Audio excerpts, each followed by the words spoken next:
अपराध पाप इस दुनिया में कोई पैदा नहीं हुआ जिससे कोई पाप ना होता हो, जिससे कोई अपराध ना होता हो। तो जब होता है अपराध पाप होता है और किसी को समझ आ गया कि हमने बहुत गलत किया, हमने अपराध किया है, तो उससे फिर उबरने के लिए क्या करना चाहिए? तो कहा उससे उबरने का एक ही तरीका है, भगवान नाम का जाप। भगवान के नाम का जो जाप करेगा, नाम चिंतन करेगा, नाम स्मरण करेगा, उसके समस्त पापों को, उसके समस्त अपराधों को भगवान क्षमा कर देते हैं। इसलिए एकमात्र नाम ही कलयुग का सबसे बड़ा आश्रय है पापों से मुक्ति पाने का। पाप से मुक्ति पाने के लिए, पाप को जड़ से नष्ट करने के लिए एकमात्र कृष्ण नाम, एकमात्र भगवान नाम।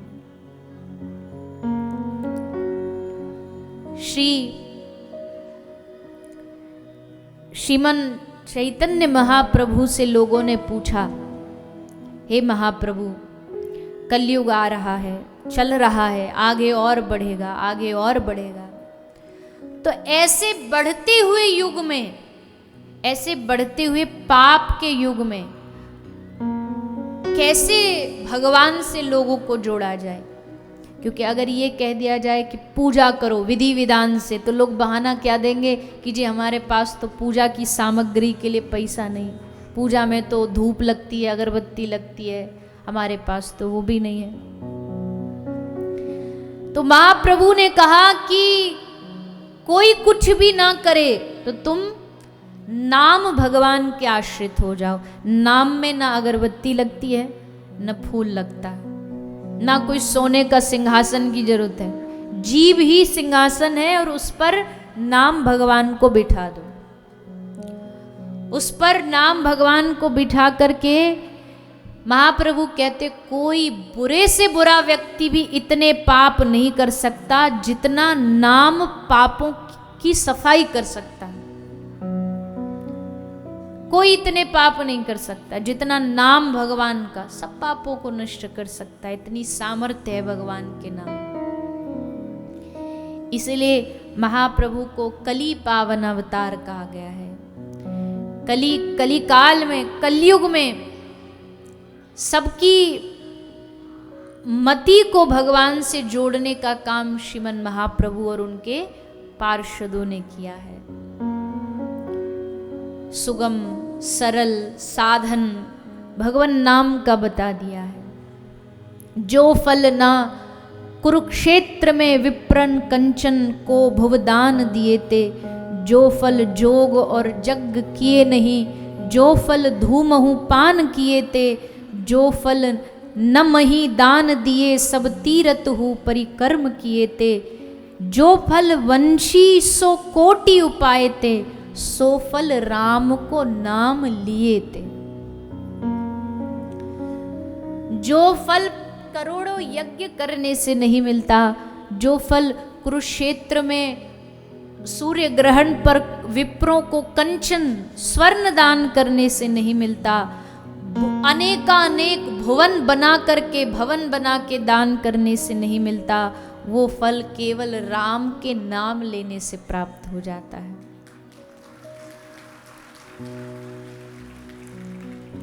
इसलिए श्रीमन महाप्रभु ने अपने जितने भी गोस्वामी गण थे सबको भेजा चारों तरफ।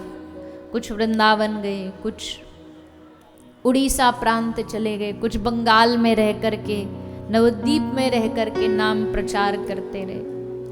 महाप्रभु अपने परिकरों को, श्री नित्यानंद महाप्रभु को, श्रीवास पंडित को, सबको कहते कि तुम घर घर गांव गांव जा करके नाम की भिक्षा मांगो। दुनिया मांगती है रोटी की भिक्षा, आटा दाल चावल की भिक्षा, तुम कृष्ण नाम की भिक्षा मांगो। तो महाप्रभु के पार्षद घर घर जाते और यही मांगते, मेरी झोली में भिक्षा डालो, तुम एक बार हरे कृष्ण हरे राम गा लो। जो नहीं भी कहता उसके पांव पकड़ पकड़ कहते भैया तुम एक बार हरे कृष्ण हरे राम गा लो। यही भिक्षा मांगी महाप्रभु के पार्षदों ने, परिकरों ने। तो आप सब तो उसी भूमि के हो जहाँ महाप्रभु प्रगटे हैं, बंगाल की धरती के हो। तो आप सबके हृदय में तो महाप्रभु के उपदेशामृत, शिक्षामृत, जो उनकी शिक्षाएं हैं, जो उनके उपदेश हैं, वो हृदय में बैठ जाने चाहिए। और सबसे बड़ा महाप्रभु का उपदेश यही है, बस खाइते सोइते यथा तथा नाम लोए, जगते सोते जहां याद आ जाए, गौरांग बोली ले गौरांग जो पी ले, होए दुखेरो अवसान रे। तो महाप्रभु ने यही उपदेश दिया है, यही कहा है कि हर क्षण हर पल बस तुम भगवान के नाम को पकड़े रखो, तुम भगवान के नाम का स्मरण करते रहो। केवल नाम लेकर के ही कितने ग्रस्त संत हुए भगवान को पा गए। तो एक दृष्टांत भी दिया सुखदेव जी ने कि दृष्टांत से बात की पुष्टि हो जाती है। तो कहीं कोई ये ना सोचे कि भाई ये तो बस बातें ही बनाते हैं, बेकार में नाम की इतनी बढ़ा चढ़ा के महिमा बताते हैं। इतिहास की घटना देख लीजिए, अजामिल इतना बड़ा पापी, पाप कर्म करने वाला, चोरी डकैती लूट पाट सब करने वाला, मद्रापान सब जो भी गलत दुर्गुण होते सब इस अजामिल में थे। लेकिन एक बार संतों ने इसको आदेश दे दिया कि तेरी पत्नी गर्भवती है, तू अपने बच्चे बेटे का नाम नारायण रख लेना। वैसे तो तू नाम लेगा नहीं भगवान का, कम से कम इस बालक के सहारे दिन में 2, 5, 10 बार तेरे मुंह से भगवान का नाम तो निकलेगा। तो अजामिल ने वो बात मान करके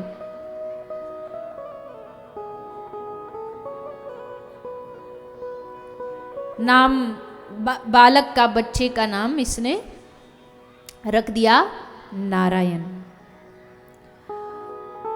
और इतनी सी बात ने ही इसके जीवन में बदलाव, परिवर्तन की एक वायु हवा चला दी। और वो परिवर्तन यही था कि भगवान का नाम तो आड़ा टेढ़ा भाव कुभाव कैसे भी लिया जाए फल तो देगा ही देगा। तो इसने बुलाया बेटे को, पर जितनी बार ये बेटे को बुलाता उतनी बार नारायण मुड़ के देखते कि मुझे बुला रहा है। भगवान तो कहते हैं ना कि मेरा नाम कृष्ण, अब कृष्ण दुनिया में कोई किसी को बुला ले पर मैं समझूंगा मुझे बुला रहा है। इसको नामाभास कहते हैं शास्त्रीय भाषा में, नामाभास। तो आज यही हुआ। श्री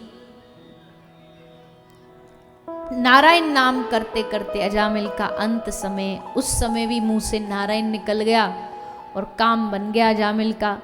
विष्णुदूत आ गए, विष्णुदूतों ने यमराज के दूतों से कहा खबरदार हाथ लगाया तो। जो व्यक्ति अंत समय में नारायण बोल रहा हो वो नरक तो जा ही नहीं सकता, नरक के सब दरवाजे उसके लिए बंद हैं। तुम्हारी कैसे हिम्मत, इसको नरक लेके जा रहे हो तुम, वापस छोड़ो इसको यहीं। विष्णुदूत यमदूत बोले तो इसने कोई अच्छे काम भी तो नहीं किए जो इसको वैकुंठ ले जाया जा सके। विष्णुदूतों ने कहा ना ये वैकुंठ जाएगा, ना ये नरक, ना स्वर्ग, ये धरती पर रहेगा, इसको एक और मौका दिया जाएगा भक्ति का।